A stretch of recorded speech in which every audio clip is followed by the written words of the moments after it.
Olá a todos! Hoje nós vamos voltar a falar sobre tabela periódica.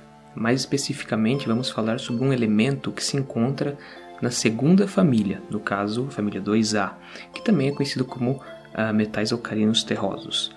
Esse elemento é o berílio.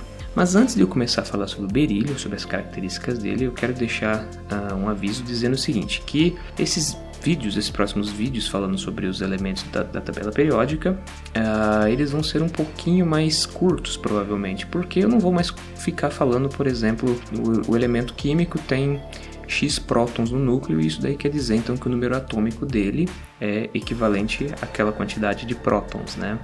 Que isso daí é como se fosse o RG dele, né? Então não vou ficar repetindo isso muito mais vezes, né? Porque a gente acaba ficando subentendido isso, né? E ao longo da produção desses vídeos a gente vai ver que tem mais de 100 elementos químicos, né? Então se toda vez eu ficar repetindo isso, pode ficar meio cansativo para quem está assistindo em sequência. Por isso eu vou deixar um card, né, indicando a pessoa voltar a alguns vídeos e ver, por exemplo, o vídeo sobre tabela periódica, onde eu falo um pouco sobre os orbitais, né. Então, assim, coisas que eu vou acabar repetindo, né, coisas que podem ser repetidas, eu vou me omitir e tentar resumir, né. Com o passar do tempo a gente vai ver que, como a gente está falando de famílias, né, como eu falei, o berílio ele é da família 2A ou da família dos alcalinos terrosos.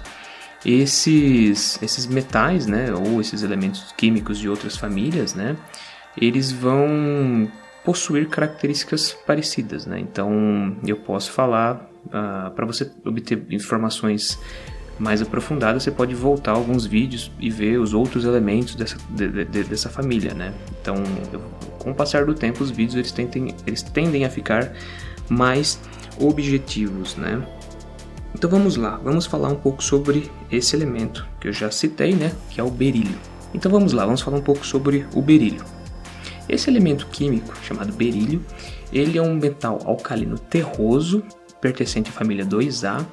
Ele se encontra na segunda coluna da tabela periódica, né, que é a coluna dos metais alcalinos terrosos. A primeira é dos metais alcalinos, que a gente já viu no vídeo passado, onde eu falei um pouco sobre o lítio para vocês. E agora nós estamos falando dos metais alcalinos terrosos. O berílio, então, ele é um elemento que possui um símbolo Be, né? Be de berílio, e ele possui, na sua estrutura, no seu núcleo, ele possui 4 prótons. Né? Então isso significa que o número de prótons dele indica o número atômico dele, né? Então equivalente a 4. Então a gente vê que a gente está fazendo na ordem, né? Hidrogênio foi 1, o hélio foi 2, o lítio 3, agora o berílio 4. E assim por diante, né? Consequentemente, para manter a estabilidade desse átomo, como ele tem 4 prótons, nós vamos ter então 4 elétrons circundando esse núcleo. No caso, esses 4 elétrons eles vão estar disponibilizados em orbitais. O primeiro orbital é o 1s, ele é um orbital de formato esférico, onde nós vamos ter 2 elétrons completando o orbital. O segundo orbital é um orbital 2s, e ele também tem formato esférico e possui também 2 elétrons. O que tudo isso nos indica? Eles nos indicam informações bastante importantes da tabela periódica. Primeira delas, né? Ele possui 2 níveis de energia, significa que ele vai estar na segunda linha da tabela periódica, né? Nós temos colunas e temos linhas, né? Então ele está no segundo período. E, no caso, quando nós observamos a camada de valência dele, ou seja, o orbital mais extremo, nós podemos perceber que ele tem 2 elétrons. Isso indica o quê? Que ele é um metal alcalino terroso, né? Porque os metais alcalinos terrosos são os metais que possuem 2 elétrons na camada de valência. Isso daí quer dizer que ele se encontra então na segunda coluna da tabela periódica. Então é fácil você encontrar ele. É parecido como uma batalha naval, né? Nós falamos então uma posição vertical e uma posição horizontal. Falando agora especificamente de curiosidades sobre o berílio, né, nós podemos ver o quê? Nós podemos ver que ele foi descoberto no ano de 1798 por um francês chamado Louis-Nicolas Vauquelin. E vale ressaltar que o berílio, apesar de ele ser um metal, ele não é encontrado na natureza na forma metálica. Ele é encontrado principalmente na forma de óxidos, né? No caso, o óxido de berílio, ou BeO. Além de ser encontrado no formato de óxido, ele pode ser encontrado na forma de algumas rochas cristalinas que são bastante famosas e bastante bonitas, né? No caso, a esmeralda. A esmeralda, ela é um cristal formado por berílio, alumínio e silicato. Então ela tem aquela cor esverdeada, principalmente pela presença do berílio. E o berílio em si, ele não é um metal muito comum, se a gente pode dizer, né? Não é muito comum, mas ele pode ser encontrado em grandes quantidades nos Estados Unidos e na China, principalmente. São esses dois países que mais produzem, né? Mas um problema do berílio é que ele tem uma toxicidade bastante forte, né?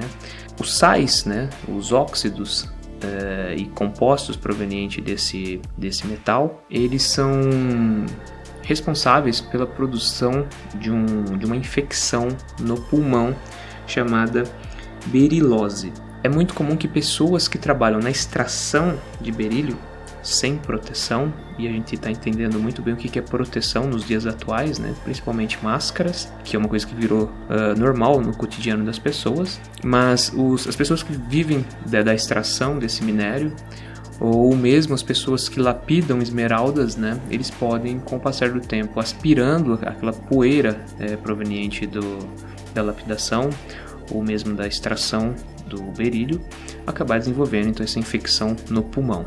E essa infecção no pulmão, se ela se agravar muito, se ela não levar a pessoa à morte, ela pode fazer com que a pessoa desenvolva um câncer no pulmão, né? Então, assim, ele é um metal que a gente tem que tomar um certo cuidado para trabalhar, né? Um outro fato interessante sobre o berílio é que ele é um metal fosco, né? Um metal acinzentado, mas ele só pode ser encontrado na forma metálica quando a gente reduz o óxido dele, ou seja, ele deixa de estar no estado oxidado, passando de Be2+ para Be0, né? Então ele passa para o seu estado metálico.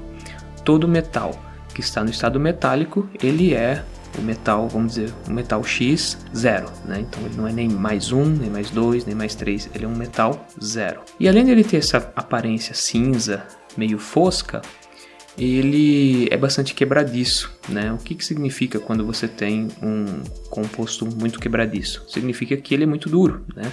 Coisas que são endurecidas muito rapidamente se tornam quebradiças. Então ele tem essa característica de ser muito quebradiço, né? Então esse que é o grande problema dele, porque quando ele se mostra quebradiço, ele tende a produzir pequenas partículas, e essas partículas são tóxicas. Outra característica dele é que ele não é magnético, né? Mas ele conduz muito bem eletricidade e temperatura. Então, no caso, ele pode ser utilizado em grandes fornos, por exemplo, em equipamentos que vão para o espaço. Ele pode ser utilizado na construção de reatores nucleares. Então ele pode ser utilizado em várias coisas desse tipo, né? E às vezes até como uma espécie de uma capa de proteção para equipamentos que se utilizem de muita temperatura, né? Muito calor no caso. E também coisas que não podem ter magnetismo, mas precisam conduzir eletricidade, né? Então ele é utilizado nessas coisas de tecnologia mais avançada, né? Então não necessariamente você vai falar, esse composto que eu tenho aqui no dia a dia, esse material que eu tenho aqui no dia a dia, ele é rico em berílio, né? A não ser que você estiver usando um colar, um brinco de esmeralda, né? Mas ele não é uma coisa então tão do nosso cotidiano. E a resistência dele ao calor é bastante interessante, né? Porque dentre os metais, ele é um dos que tem uma maior resistência, né? E o que é essa resistência? Significa que o ponto de fusão dele é muito alto, né? No caso, o ponto de fusão dele é de 1300 graus, né? Aproximadamente 1300 graus Celsius, né? Então é bastante alto, por isso que ele é utilizado então em equipamentos de tecnologia, né? Que se utilizam de muita temperatura, né? Que se utilizam de sistemas que tenham muita energia envolvido. Bom, pessoal, esse aqui é um resumo sobre o elemento químico berílio. Como eu disse, os vídeos vão começar a ficar um pouco mais curtos, né? Porque eu não vou ficar entrando muito mais profundamente, né? Nas características do átomo em si, porque agora é somente a gente está adicionando prótons e elétrons e nêutrons no núcleo, né? Então, a ideia principal é que, conforme nós vamos adicionando essas partículas, os átomos vão aumentando o número de camadas. Conforme eles vão aumentando o número de camadas, você tem uma maior distribuição nos orbitais. E conforme você tem uma maior distribuição nos orbitais, você começa a ter distribuição de níveis e, consequentemente, também você vai fazendo novas famílias, né? Então, para quem gostou do vídeo, deixa seu joinha, compartilha. E mais informações, a gente tem o Licenciando em Química, que é um blog que eu vou deixar o link aqui na descrição. E lá você pode encontrar mais coisas referentes ao estudo da química, né? Então, se você quiser mais informações sobre química, dá uma passadinha lá que pode ser bastante interessante para você. Então agradeço quem viu o vídeo até aqui e até mais.